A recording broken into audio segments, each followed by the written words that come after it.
Hi, good afternoon. And thank you, Jay, for volunteering me. And for all of these. So, we talk about it. It's interesting. This afternoon, this morning I was at Tal Talks.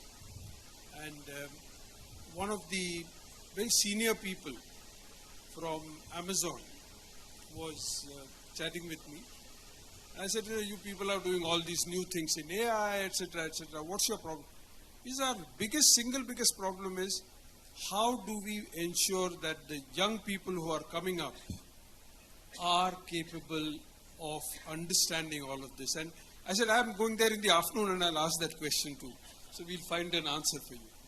So, we have about an hour. And unlike the previous session where they didn't have, resources, I have a wealth of resources to start with. So what I'm going to do is to try and break this up into roughly 3 to 4 segments. I first want to start by asking ourselves, we are talking about Junicorns, but what is actually happening? Is anything happening? Is anybody doing anything about it? Then we'll go to the most important core part, which is the education, and how can we change the education, what are some of the things. But having youth, having education, is not enough. There's an enormous support ecosystem that is required, and we also have some excellent technology and capability talent here, so we'll use that. So that's how we'll start. What I'm going to do is I'm going to start with Vamsi, who's come all the way from the US, and ask him that as a parent,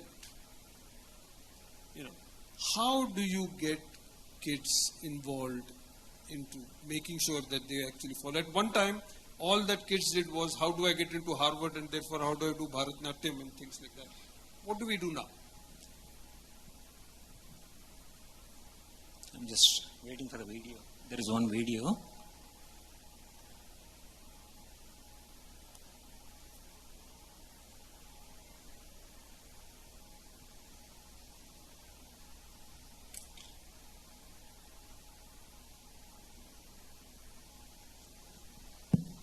Vishala, is somebody putting on the video? Yes, yes. Yeah.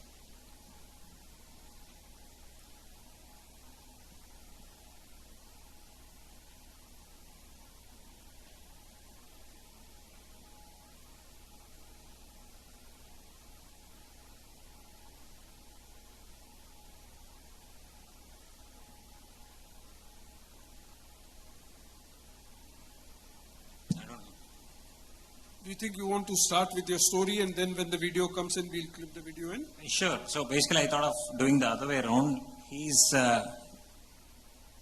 You're able to play, or you want me to go ahead? Sure.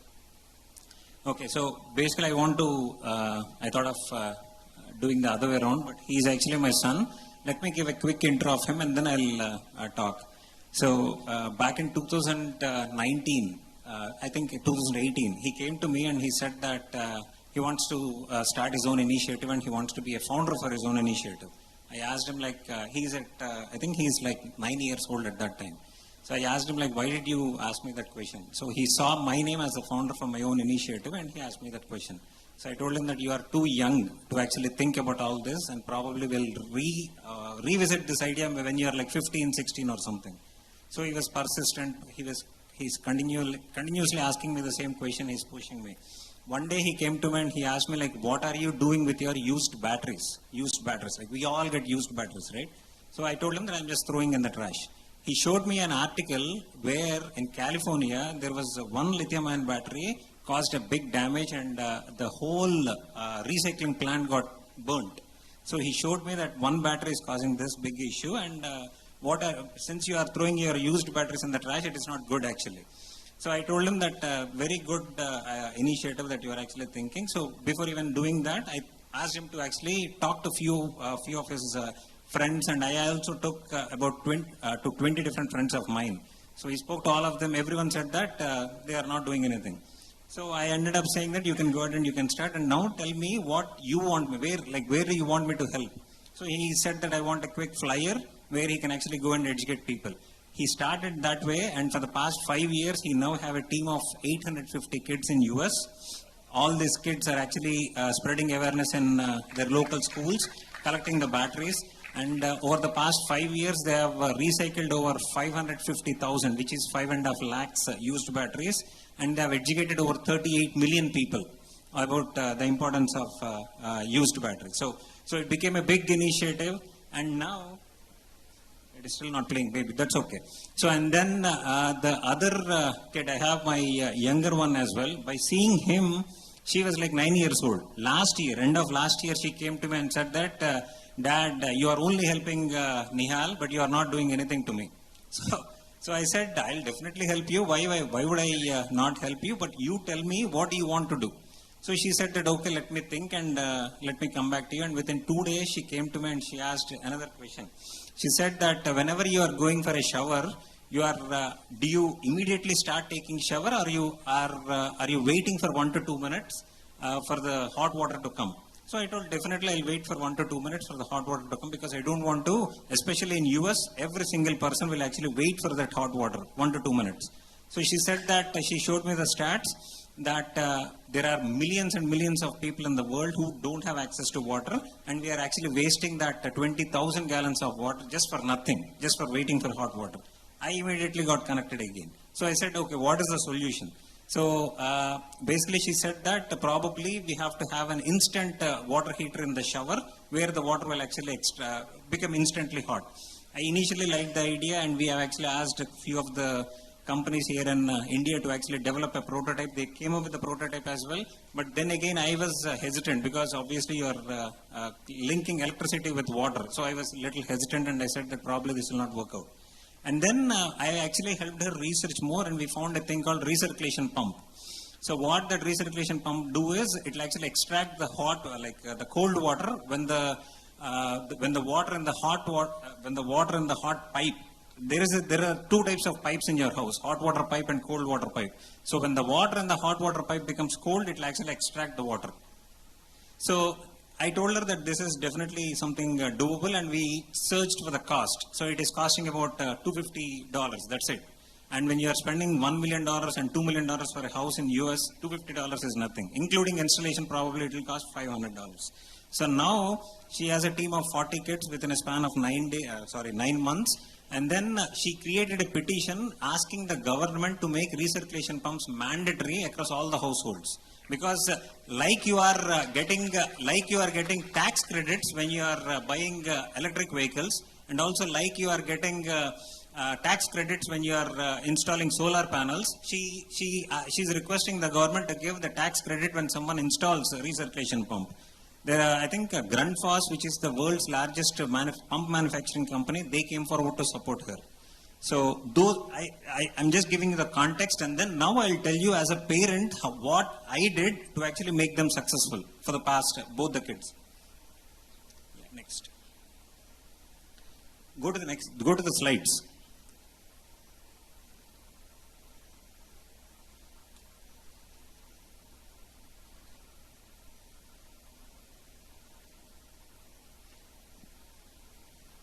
I promise everyone that I didn't tell them to stop the slides. Go on. I think go to the slides. Next one. You know, Vamsi, you are actually touching the hearts with your straight talk. So just go ahead.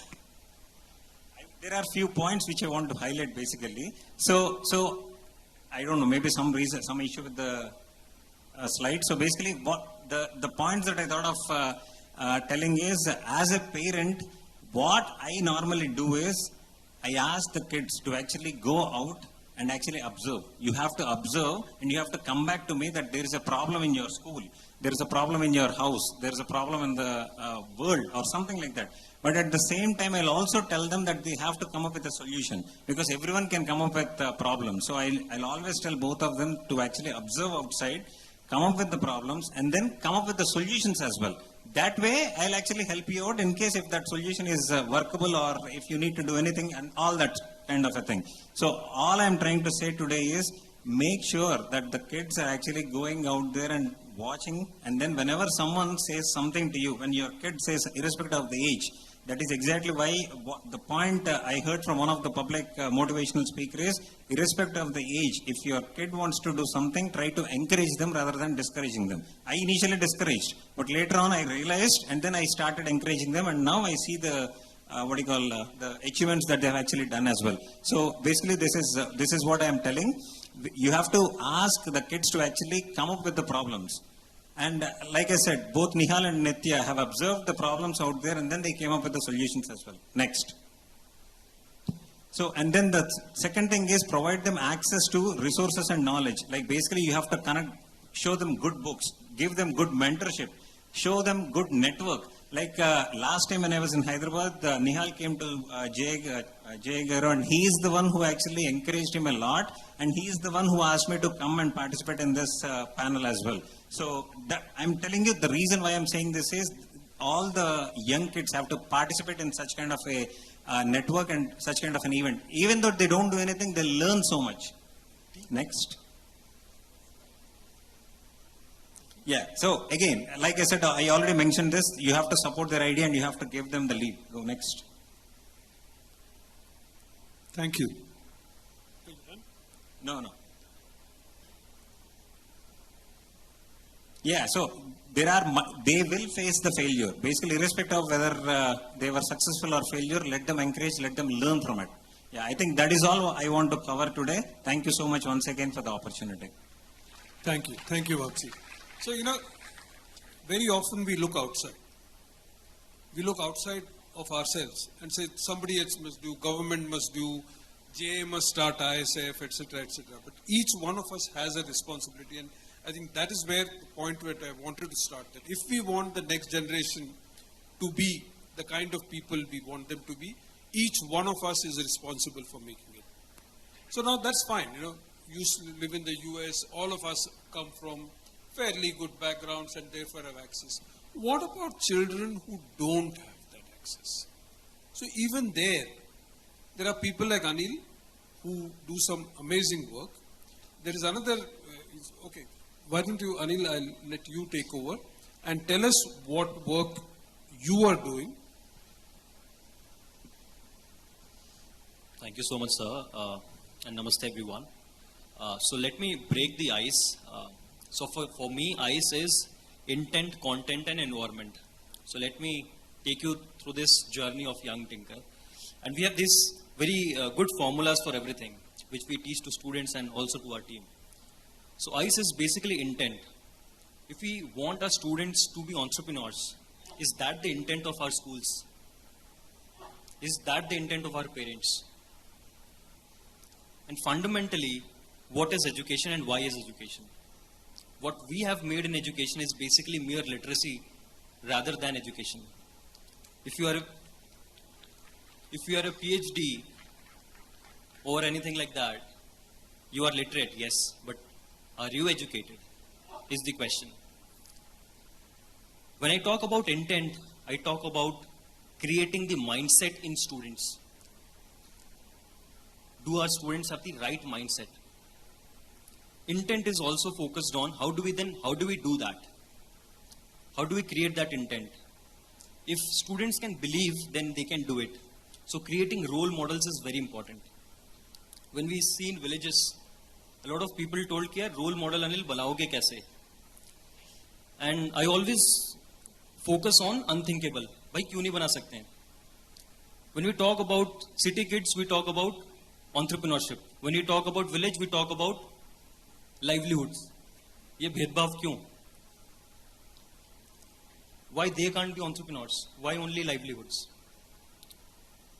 So when I started in 2015, I started from an island village in Odisha.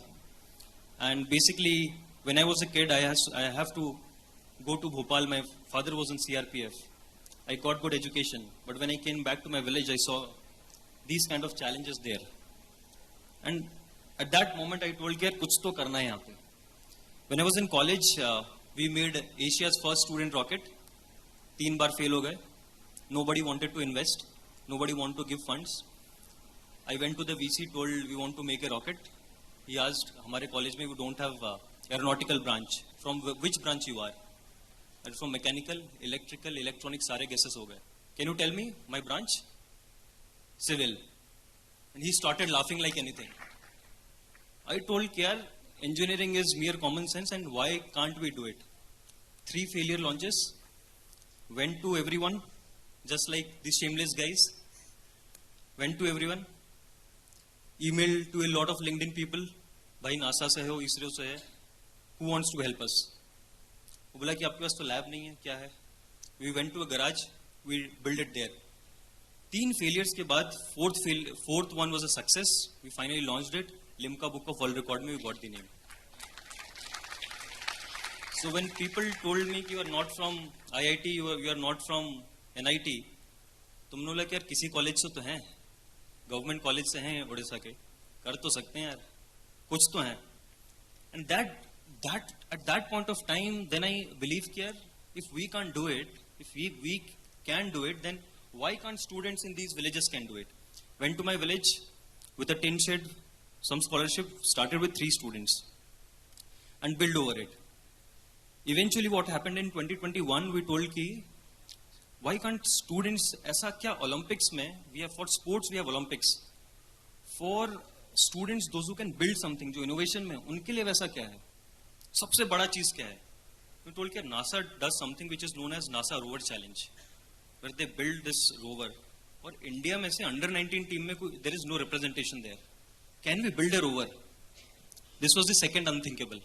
Then people laughed. अरे यार तुम गांव के बच्चों को लेके जाओगे, कहाँ से जाएंगे? They can't do it. क्यों नहीं कर सकते? Selected 10 students. One of them is Rishi. Rishi is here. Rishi, can you just raise your hand?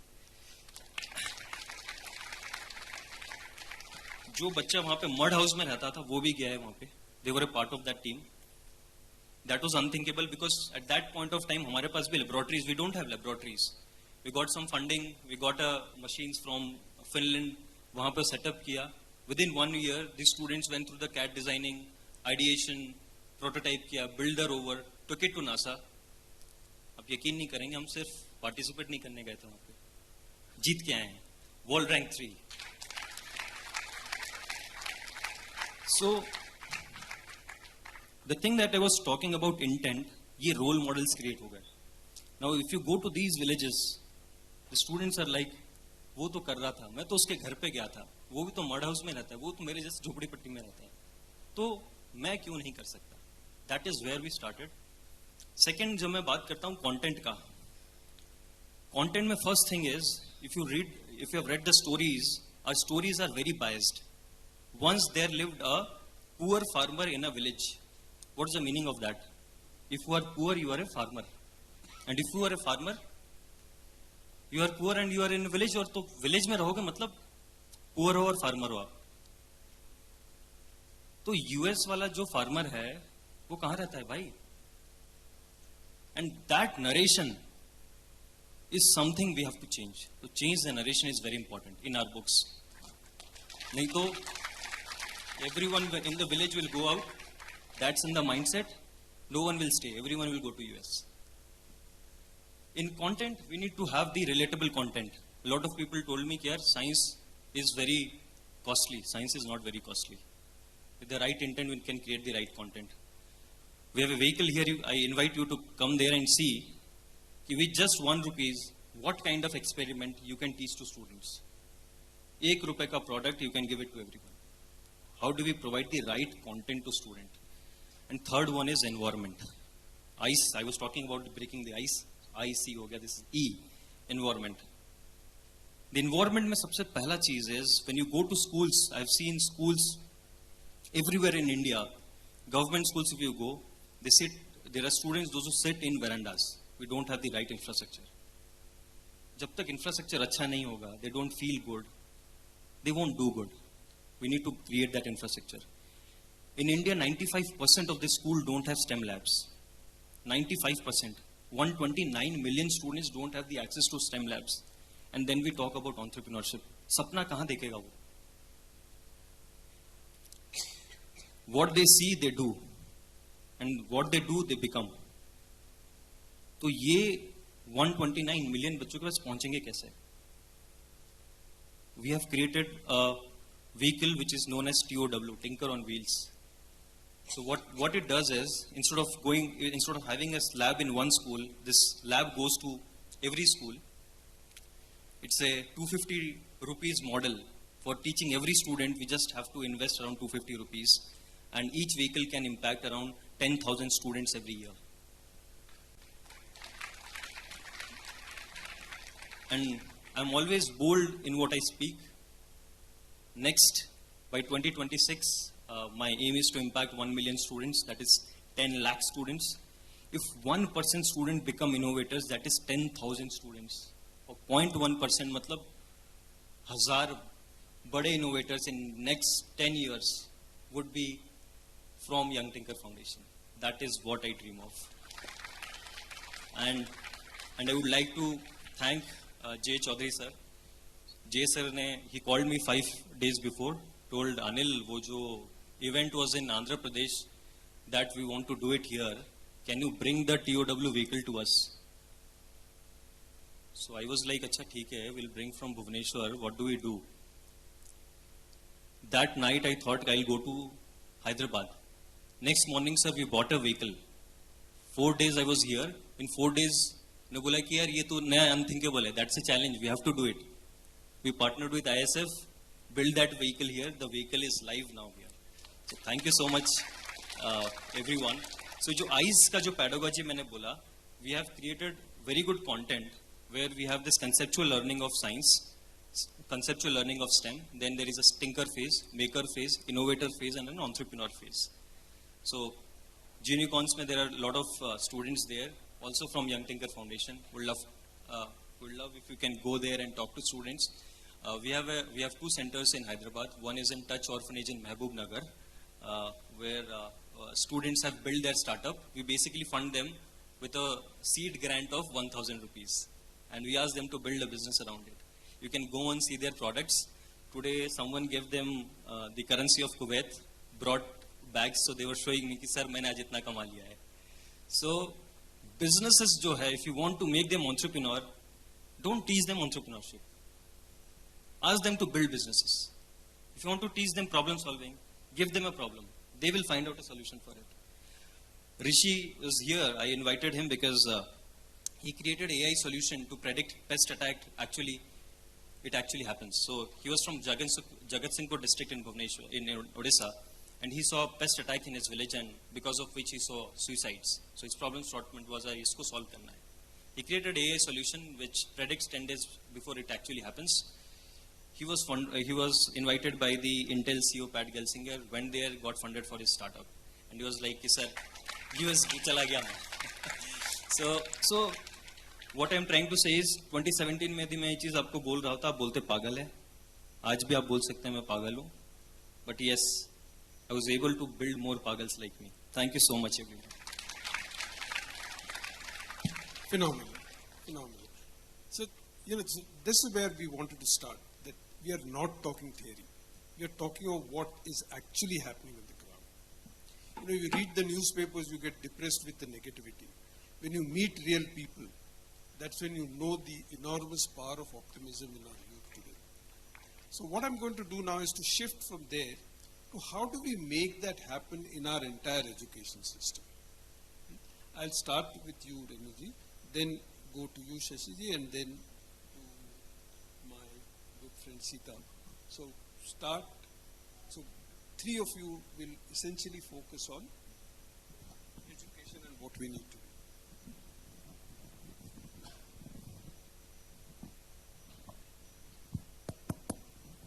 Good evening. I have done considerable work in terms of policy. And it's a very dry subject, especially education policy is not a child's play, and it has been a long journey for me. With this NEP, that what we have today, it's 2017 onwards, we started engaging with the policy panel, right from Smriti Irani time. We've done something very unique, and today we are looking at a product called Reading Comprehension Assessment. I'm sure all of you are familiar reading in the newspapers. 10th class child cannot read third class text. This is something, it was something that I thought we should be able to solve it. The way I looked at it is, if we start early, that is the right start to school, and move it up. And moving up in the process is, our work first started with Anganwadis. There was the seed for how can we teach 2 languages. In fact, we taught only 1 language, and I observed the children were doing 2 languages. So that today's product that we're going to be, when we are launching, I see English, Telugu, Hindi, we teach are equal, on an equal footing. So that is the kind of a goal that we have, and also work towards 100% literacy in this country. That is one major initiative that we have undertaken. The other one is structured assessment for learning has come. From next year onwards, government is very keen on ensuring that 5th class and 8th class students meet certain targets. So therefore, we don't have to listen to problems earlier saying that, 3rd class competency is not there in the 10th class. Now, having this 3rd, 5th, 8th, we have never done this before. The school heads, we are not used to engaging at such young age. Above all this, there is another kick at the government through, saying that we want each child to perform 60 words per minute with understanding. And we have worked and showed our work way back when Anita Kaul was in the seat. And at that time, they have adopted, Government of India has adopted certain inputs from both Norway and Singapore. Our children start school at 6. That's when I have written to her saying that what standard that you have applied doesn't apply in India, because you will have litigation. Because the child should be 9 plus to have the literacy standard the Government of India has developed. But for the first time in this country's history, something good and positive is happening. We have a good policy, and there's a lot of scope for work around here.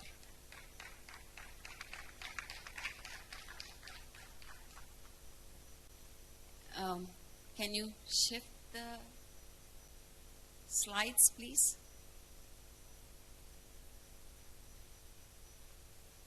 See, the 3rd class, 5th class, 8th class, when we start implementing that, you will see a crop of students who are far more competent. And this competency will take India forward towards totally developed India. See, this is a long-term goal for the country. So you can't achieve certain things overnight. And 100% literacy in the country should be made possible. Not necessarily teach English, but also teach Telugu and Hindi with an equal rigor and relevance. Because both the languages have makes the child more resilient. Okay, next slide, please. And there's one thing that I advocate strongly is using unseen text to teach and assess reading. Seen text is absolutely false, and I speak against it. This is something that is not a reading assessment and reporting, that you have shortchanged the child. You have to put unseen text, and the child should navigate it and produce the result. Then we can actually support the child to go to the level of perfection and proficiency the child can achieve. Last 3 years,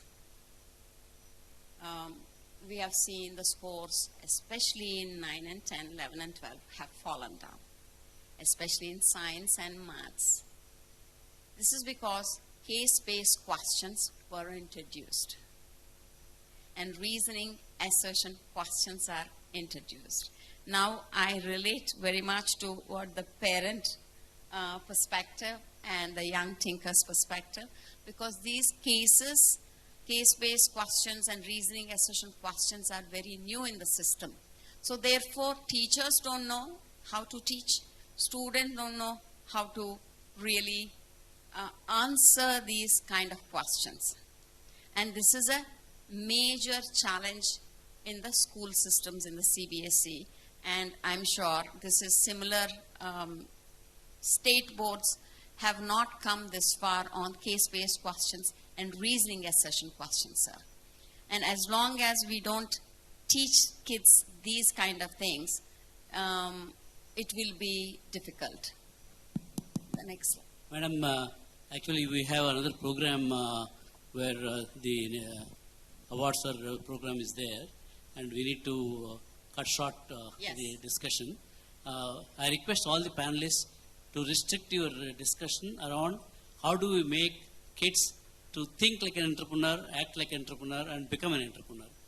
Let's not get into any educational reforms. That's a much bigger subject. So this is Junicorns is only about the entrepreneurship, because we have other all the chief guests and other people are likely to come. So I request all of you to restrict to that area, not to the educational reforms, NEP and all that, because that's not the intended subject for this panel. Thank you. Basically, there are a lot of products that are being built, and now we need a lot of products that are aligned to implementation to improve quality and efficiency. And this, the context of investments flowing in to just about anything will not work anymore, because the enabling policy is pinpointing how to improve quality and report rather than frivolous expenditure in terms of both time, effort, and budget and resources of all stakeholders, sir. So this is where the kicker is. The kicker lies in coming up with absolutely precision-driven products to deliver right kind of inputs to young people and the stakeholders of education.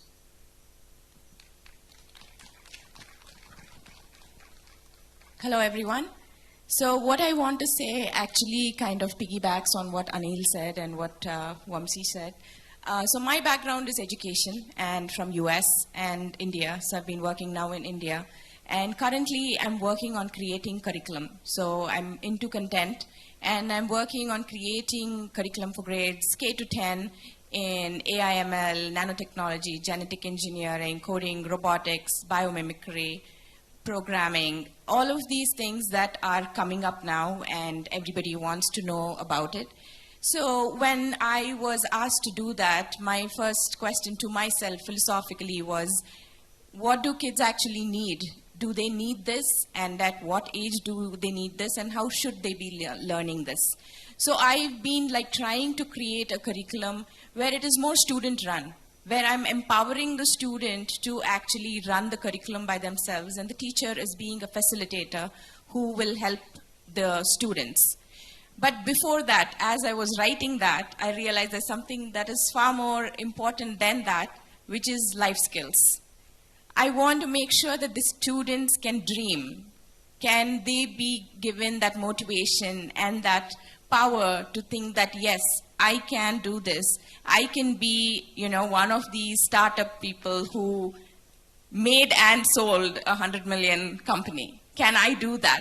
I want them to have that power, to have that dream. So for that, I feel like they need to have that life skills training to be able to think, to be able to critical solve, to be able to problem solve. When we talked about going out and learning, I was thinking about biomimicry. Can we learn from nature? Can we go out and see what problems are there and what can be solved from that? So that is what I have been trying to create. That's the curriculum that I am interested in creating, and that's currently what I'm working on. So creating this life skills curriculum as well as the STEAM journey, we're calling it the STEAM, go hand in hand with each other. Let's give the kids all the tools to be able to use the STEAM journey. So that is like my bridge to both, and which I feel like the juniors and what I could bring to Junicorn, that I think is the most important, like having this bridge in the classrooms. So. Thank you.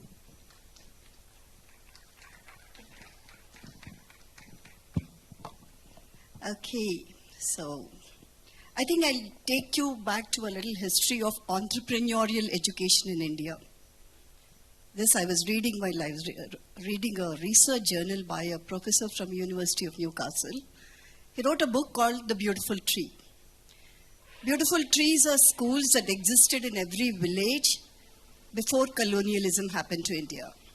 And every school, every village appointed the wise man of the village as a headmaster, and all the elders of the village would get together and decide what should the children learn in our schools. Okay? The curriculum should be to promote the environment, the ecology, the culture, the social structure, and the economy. So the curriculum had a direct relation to what the students were learning in the schools back then. But when colonialism happened, all of us know the story. After that, schools were hijacked for a different purpose altogether. And we still carry that burden, by the way. Even in 2024, we carry that white man's burden on our shoulders of industrialized models of education. So what is it that I am doing? I have to tell you, like how this young person inspired me by his example of ice. I would also like to say intention specificity, intention implementation. So I always look at what is my circle of influence, what is my circle of concern. I know education system, I can't change it. I'm not at a policy level. But there is something that I can change within the influence that I operate in, within my schools, with all the 7,000-8,000 students that I have. So what I looked at is, can I revamp the curriculum where the children learn how to be value-oriented? Can the children learn how to promote the sustainability, whether they're learning in science or the social studies? For me, social studies are all about sacred geography, because for ages now we have learned geography as a consumer. The consumerist approach to learning anything, like you have copper there, your iron there, dig it and use it, that's a consumerist approach. So can we reverse the thing and make it a sacred narrative that these are the resources we have?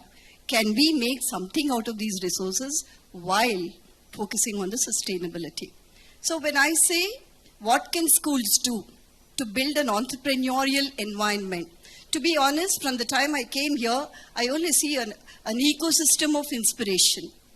But you go into any school, this is not what you'll find. There's an ecosystem of examination there. And there is an ecosystem of burden there. Okay? How do you change the narrative? Changing the narrative is, I have to say this, until T-Hub and T-Work started in our city here, I used to always take the example of the Prime Minister of Singapore calls for a meeting every 2 to 3 years with school principals and university heads to tell them what is it that we are bringing into the country in the next 5 years, what courses can you customize so that the people who come out of the universities are ready for the changed scenario. And I used to wonder when Telangana was born, I wrote a letter to the Chief Minister, by the way. Of course, people like us never get heard, so that was also not heard. But still, when T-Hub came, I thought, wow, the mountain has come to the Mohammed now. When T-Works came, the mountain has come to the Mohammed now. So we are able to give exposure to our students that beyond the templates of JEE and NEET, there is a life out there. There's a promise out there that young people who sat here and through the fireside chat gave me a promise that I probably have to work on a curriculum that teaches children perseverance, okay, teaches children resilience, teaches children that even if you fail, you will be able to rise like a phoenix, like how they said, be shameless, go pursue. You will fail, but you still have to come up with a better idea. I think I need to add that also into the curriculum. Only then the narrative will change in our country. Only then there is a promise that I can show to my young people, because I work with different generation. It's a K-12 school. One thing I have to say, and I'll conclude on that. Two of my students are sitting here. One of them is actually showcasing something here. She's working with an entrepreneurial. Tanisha, wave your hand. Okay. And one of them is a volunteer here. 10 of them are presenting their innovative ideas in the Junicorns, thanks to Rumana, who's been mentoring them. But I think the time has come for everybody to talk more about startups, entrepreneurial ventures, so that we groom contributors to the society, not just consumers. And I'd like to end with that. Thank you. In some ways, what you're also demonstrating is that educators themselves have become entrepreneurs. And coming out, within the system, we can either be bureaucrats and say my hands are tied, or we can be entrepreneurs within that system and say what more can I do. So thank you very much. Now we have 4 people, all 4 what I would call as ecosystem builders, and Ramakrishna has already built one in Gaudium School. MSR of course has been the key driver in T-Hub, so we'll ask him all those things. But I'll let 4 of you talk about things outside the curriculum. What is it needed to support the curriculum? In the earlier session we talked about money, mentors, etc. So what are those things and how can we make those available across, for the moment if we talk across the state, and then we can take it. If I can also, Jay, just add a little bit bearing my TSIC hat.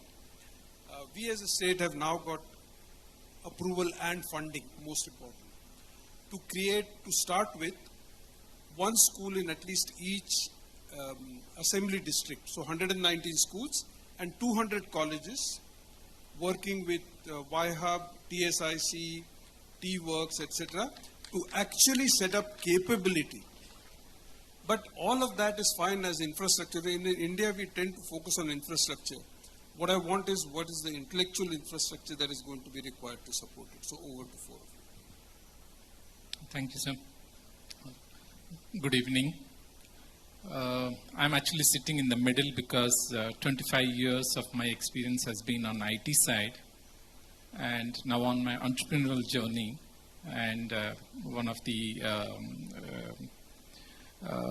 venture is the school. I've joined a school which has been already established. For last 3.5 years, I've been speaking to a lot of my colleagues, and the first question that comes to me is, we don't understand this Gen Z. I heard this actually 10 years back when our organization wanted to train us, how do we actually manage Gen Z at workplace? Now this question is coming in from potential parents asking me, how do we kind of control the Gen Z? Because you've been managing a school with 4,000 students, I'm sure you have a lot of strategies to do that. Which is coming in from the parents, predominantly from the IT background or from services industry. And majority of them have been complaining about their, I would say, addiction to these digital devices or the smart devices. And we've been trained, probably, I have 2 young daughters, so we've been trained in earlier days in our career that how do we do the parenting both to mom and dad. And nowadays, I don't think schools are actually doing that. Probably parents may not be interested as well. But I'm bringing this because it's again the social fabric that we have in India, wherein we always been saying that we are moving away from these combined families to the nucleus families and so on and so forth. Why am I bringing this is both I think Vamshi as well as Anil touched upon the innovation or about how do we stimulate these young minds is they actually learn by seeing.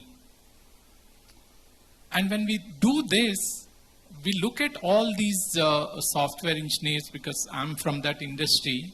I see all the parents all the while working on some laptop, and none of this is seen by the students. And again, they come and complain that, oh, I don't think, I can manage my children because they don't connect with me. Because what they are doing is not seen by them. If you take in earlier days, if someone is being a kind of a painter or whatever, skill that you take, or even a doctor, people used to see that, oh, my dad is actually checking the patient. He's asking these questions. In a while, the student just like that picks up and will gain that knowledge. Where is this environment that is available now for the children to see and do it? I would say it's an opportunity now in the era of AI, wherein students can do a lot of independent research. Only that's required is just guiding them in the right path, how to kind of get into it. And the second thing that comes is, this is about the role model. People talked about it. But what is the solution for that is to kind of help the students to identify their interests and identify opportunities where they would be able to go and see those role models, what they would be doing. And the question that comes is entrepreneurs. It's all about bringing the entrepreneurship and ask the students to open up their questions. I'm not trying to talk about what we are trying to do, but we have done this a series of discussions or the guest lectures only bringing the entrepreneurship. Believe me, we have one of the professors from IIT Mumbai. After we've been doing this, he heard about it and he came in because he's been trying to kind of help us through his PhD students to mentor some of the ideas the students are coming up with. So the quality of questions these people have been asking or these students have been asking to these entrepreneurs is unbelievable. Some of them have said that actually these ideas did not stuck to us. And the response from, these young students is, that's the power of Gen Z. If you understand them well, and if you use their power, and if they use their intelligence and knowledge, anything can be possible. I just want to end to say that I've seen the industry, and then I've been on college board where we were trying to make those students employable. And where the students are coming from to these engineering colleges, they're coming from schools. So we thought we would actually take a step back and see what type of environment is required or what type of skills that we need to kind of instill. They may not be something which is, these skills are very important to think independently. And as ma'am said, perseverance. There are a lot of life skills that gets kind of, that can be kind of fostered at the school level. Those are the things that we are trying to look at, which would actually help students to think more towards the entrepreneurship. Thank you. What would you like me to talk about?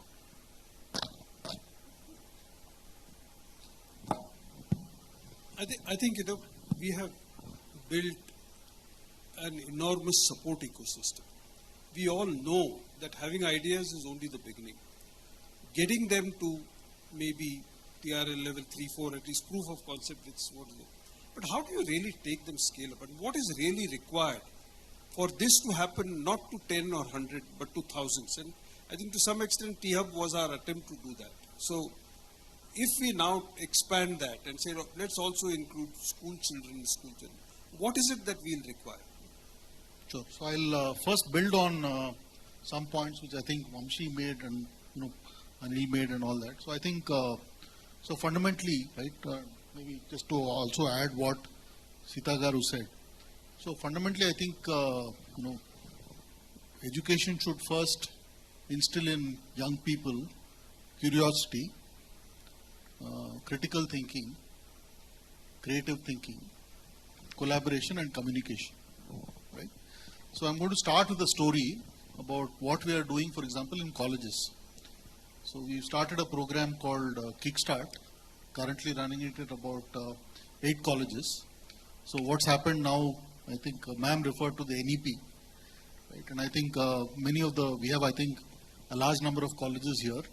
So many of them to improve their rankings and not necessarily from any particularly altruistic consideration, have set up entrepreneurship development cells, incubation cells, with little or no idea about what can be done. Right?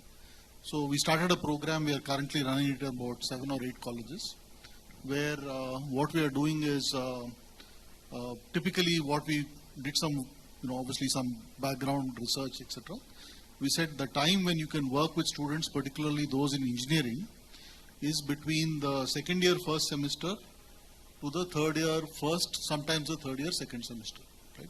Because first year for many of them is a whole new shift, moving from a school environment to college, and then of course the last year is either figuring out whether to go to the US or whatever, or get into a job. Right? So this is the window we have. So what we have done is built something where we focus on trying to see if we can instill a entrepreneurial mindset. So it starts with an assessment, then we run some challenges, right? And we ask them to come up with some ideas. We also ask them to look at the environment around them and see if there are problems that can be solved, sort of thing. The proof point for us end of it is if at least 10 of them, typically in every college, come up with some kind of a viable prototype, sort of thing, and then that becomes a feeder to our bigger programs. Now, some things are good, but some things sometimes alarm me. So one question which I ask when I go to any of these colleges to kick off this, I ask them, for example, what are the UN SDG goals? Okay, and I kid you not, forget the 17 goals, and I'm not even asking for a number. Hard pressed to find more than 2 or 3 of them being able to answer what the SDG goals are. Right? So sometimes it causes me to despair. What are we teaching these kids? I mean, I know obviously in IB schools I'm sure it's different, but I'm talking of colleges here, and so that's one challenge. Now coming back, what I think needs to be done from a school level, I think is, and I was also involved with a program run by an entity called Udayam. This is in Delhi, not for profit. Very successful program run there, and where essentially they worked in about 750 government schools. What they did is they roped in a bunch of entrepreneurs from the local ecosystem who used to go and talk to children, and they were also able to mobilize some capital, similar to I think the example which I think Anil gave, where each of the students was given about 1,000 rupees, right? And then they said go out and build something, right? And the sense of joy, achievement, purpose, when the 1,000 becomes whatever it becomes, right, is astonishing. Right? So I think what we need to do, in my view, and we are now trying to see how we can do this at the college level, we haven't yet gone down into the school level, is to figure out how we can create, throw challenges at young students to look at the environment around them and figure out how they can solve. And obviously it requires the entire ecosystem to come together. One last point I wanted to make, maybe some people in the audience may not be familiar with this, is all of us know about this 2% CSR, the 2% which you can spend of profits you can spend on CSR. lot of that effort has been directed towards education, healthcare, and so on. But about 18 months ago, there was an amendment in the Companies Act where this funding can actually be used for technical incubation. Right? So to answer that point you made about STEM labs, etc. And that's something which we are actively pushing. So currently, for example, with two large corporates, we are now running a program using their CSR to run these incubation programs in colleges. Thank you. So before I go to the last two, Shashank and Deepu, I just wanted to, something that I was itching, but I chose not to be.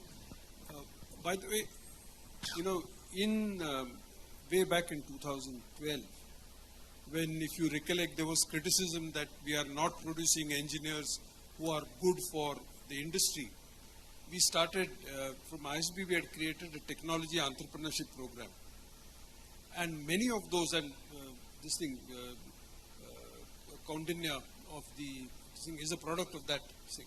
So I think, at the college level, we have this thing, how do we take it? And I think it was you said. So for example, one of our startups, a company called Metamorphosis, which was subsequently acquired by Bright Shines, they were actually trying to see how they could do this in schools. But of course, the target audience for them was obviously the more affluent schools. But Yeah, they are. So, the thing is, the reason I was bringing it up is that I think even at college level, there's a philosophical question that, and I didn't want to bring it up because we could only end up discussing. What are we trying to create? Are we trying to create unicorns, or are we trying to change mindsets of young people so that going forward they will be able to, because expecting school children to be able to create unicorns is probably not a right approach. What we are saying is you need an ability to think, you need an ability to identify problem, you need an ability to understand how to solve it, you need to know how to go about it. So I think we should also be reasonable in our expectations. All of us, or many of us here know Mirage. And what Mirage created in the old city of all places, working with 200 colleges and a large number of entrepreneurs from women in the minority community is an incredible thing. So we have something in the college in that case. The challenge for us, of course, is how do we take it. So what do you think? So, so I just want to add 2 points. One is regarding the infrastructure part, and the second one is what the students have to do, like as a key takeaway from this discussion. Okay. So infrastructure part, like we are spending a lot in building up buildings and a lot of spending on equipments and all those things. But what is missing here is human infrastructure. That is a volunteer-driven network that we have for ISF, for entrepreneurs. Similarly, we should have it for skilling, because we are living in a world which unprecedentedly change is happening, and next 2 years what these students are going to get exposed to has not been invented yet. And they will be working on problems that are not problems today. Okay. So what we have to prepare them is for that future, not the world that we have seen. Okay. And the potential that the students have is immense. Only thing that we have to do is to give them some time to prepare and have a mindset to work on solving the problems that they have seen, and have a right network to access. Like as he rightly said, they have to find the right interest group, whichever they belong to, and learn how to learn new things by themselves. And it is not a world of memory. We need more GPUs, more processing power. So our education system has built long before when that memory was so important. Okay. And the assembly line model was created for factories or industry to build clerks or somebody who takes a job and retire in that job. The shelf life of skills is shrinking, right? So what they have to learn is to learn anything by themselves and through peers, and have them access to a human network from their alumni network, from their peers, that is accessible for them to learn anything. And second one, we should help them learn how to fail, how to make mistakes. Because we had lived in a world where mistake was very hard to create because it is very hard to solve. For example, if we write with fountain pen, we using a typewriter, we cannot delete it. But as of now, in the digital world, everything can be done. We click photographs, and it is very hard to have a wrong photograph, but right now, digital, they can just delete, edit, or anything that. So we have to understand the world that they belong to. And we have to prepare them for the future, and that nothing can be bundled in a syllabus and made it available in an assembly line model. Humans flourishes organically, right? Not a mechanical model. So we have to think like a farmer. The farmer work on the field, right? Have the environment there, have all the nutrients available there. Any seed that we put in, it will flourish organically. So that is something that we need to understand, and whatever system that we have in place, just ensure that in the ecosystem, a lot of people are doing duplicate things. Just bring everyone together, help them collaborate, avoid duplicates. And have industry, academia, government, as well as a lot of NGOs that are working here, enable them to do things better. And then having that collaborative ecosystem is something that we need to create and set up a human infrastructure that nourishes and nurture the next generation and accept them. They are much higher potential than any one of us. Just let them explore, let them fail, let them make mistakes, and find their interest group and take forward from there. Thank you. Thank you. Your last word, Sesha. So I will, yes.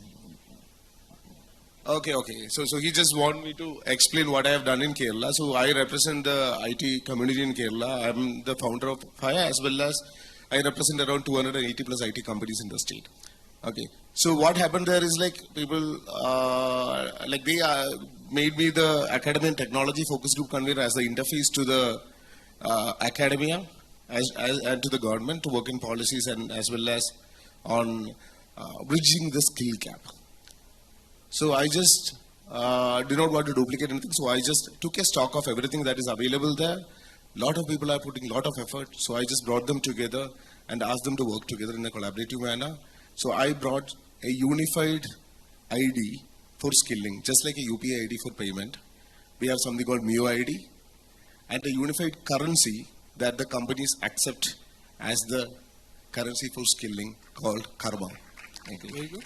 So proof of work should be proof of skills. So I made all the companies to come forward and tell that we are not looking for marks, we are looking for karma points. Karma points can be acquired only by getting a proof of work. For example, if you want to learn web development, we do not accept certificates. You have to go to a tea shop, collect the requirement, build a website for them, publish it, make it live. And for any support, there is a volunteer network of around 35,000 people in Kerala that is available to help them out. Excellent. Excellent. So at the end, on behalf of Jay, I'm going to actually do a volunteering act. We need to document and come out with an action. This is the kind of action that all of us together can take in the next 3 months, 6 months, or 1 or 2 issues. Because otherwise, we'll just end up talking and nothing will happen. So I met Jay in a very different scenario. So what happened was I went to him for some help, and while he was helping me, he starts blurting out Junicorn, right? So everybody sees what, you see the term. It basically stands for junior unicorns. And unicorns are very successful companies. So this actually starts, in my opinion, at home, right? I had a very, very good job. And then, when I was growing up in the 70s and 80s, right? Do you want to become an engineer, doctor, lawyer? These were the most common things that were spoken about. And, and when it came to a point where there was a discussion, what do you want your son to become, right? I said, and that gave me a thought. And then I went back to Ved and I said, Ved, we have a huge population in India, right? skilled, unskilled, that's a different, everybody else is. So I said, hey, I want you to become an entrepreneur where you are providing employment to the masses we have in this country. And then a little later, that was when he was in middle school, I quit my job. I started my own company. At any given point in time, we have about 400 to 500 students who have actually graduated from college, going through training in embedded software and hardware. But again, coming back, I think, and that is to actually walk the talk, right? Start your own company, and it's very important for people who are parents. So I'm here talking as a parent. I'm not talking as an entrepreneur. I'm talking as a parent. There are risks in everything. There are risks in going home today, right? What is very important is to give the chance for success, right, to your children. And that's important. Education is important. Technology is important. But what is also important is where you at home give them that opportunity. Thank you. Thank you. We have our chief guest for the next thing, so I'm going to stop now. But I want to thank each one of you for being such wonderful co-collaborators. Thank you so much. Thank you.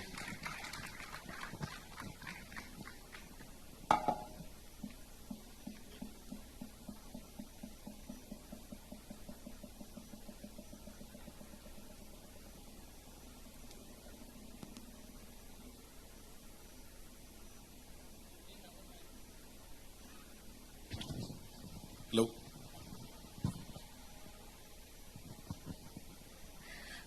Thank you very much, esteemed panelists. It was a pleasure and absolutely inspiring to hear those valuable insights from each one of you. Before we conclude, may I invite our Honorable Chairman and Founder of International Startup Foundation, Sri J. Chaudhary sir, to share his vision on ISF Junicorns. Can we have a round of applause, please? Welcome, sir. Thank you, sir. Thank you so much. First of all, I would like to thank all the panelists, and of course, the chairman of ISF Junicorn for conducting this very important foundation block for India's future. So the reason why we have chosen ISF Junicorns as the most important roundtable in the entire conference, because today the technologies are changing every day, business models are changing every day. We cannot stuck to old curriculum, whatever NEP gives, whatever somebody gives, for example, whatever Deepu is doing. That is the kind of model that we need to come out with new curriculum and aligning with the industry, whatever Anil has done. Those are the things which are required for the, I think there are a lot of YouTube videos, people are telling no degrees are required, no marks are required. If students are capable of doing what we can give, I think those are the people, those are the entrepreneurial mindset which are required. If you keep on creating tons of people with just certificates, my kid is 99%, he has come from MIT or IIT, I think those days have gone. Now we have to get into our own curriculum, not IB curriculum or XYZ curriculum, our own Indian old ways of Gurukul curriculum where they have to do everything. I think that time has come for us to rethink about what is the education pedagogy that we have to, because I keep seeing some of my kids are studying in the schools and all that, my grandkids are studying this, they're getting stuck to some, their only aim is how to send to America, to Ivy League schools and all that. Those days are going. I think we have to come with a new curriculum, or Indian, that's where we will work together. How can we create ISF Gurukul curriculum? We'll work on that. Whichever school can adopt that curriculum, I'll work with Deepu and also Anil. I think those are the schools where students will come and parents also will, because parents want their kids to be successful. Their kids are not getting successful. Why the hell they have to pay lakhs of rupees as the fee and make them not successful entrepreneur, not successful employee? The days have come now. We have to really value for the time. They are giving a lot of time how many years, 10 years of their precious time they're giving to the school management or college management. If those years are messed up and you release them to the market, they're unable to do anything because the world competitions have changed. The landscape has changed. So that's the reason why ISF Junicorns is going to be most important. We'll work with all of you. And I like disruptive reforms, not a tinkering reforms of NEP. NEP reforms, I feel that they are only tinkering reforms. The tinkering reforms can take us nowhere. We need whatever DP has done in Kerala, whatever you have done in Orissa, we have to do much better than that. I really want to thank all our panelists to really work on this important thing. We will have a separate, under your chairmanship, boss, we will have a committee. We will come with a pedagogy. Thank you. So I want to give to our panelists a standing ovation for whatever the inputs they have given, because this is the foundation block for the future of India. Whatever Vikasit Bharat, the Bharat, we have to bring Bharat back, not India. The Bharat back is only through our Gurukul pedagogy and our own Vedic mathematics, our own whatever was there in the scriptures, those things have to be brought back. Maybe not the flashy buildings, maybe under a tree. We should be able to teach and make them think like an entrepreneur, think like an innovator, and be successful. With this, I once again want to thank and mementos for them. A huge round of applause for all our esteemed panelists, please. And a small token of appreciation from ISF 2024 to this panel, Junicorns.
Thank you, Rumana, and all panelists.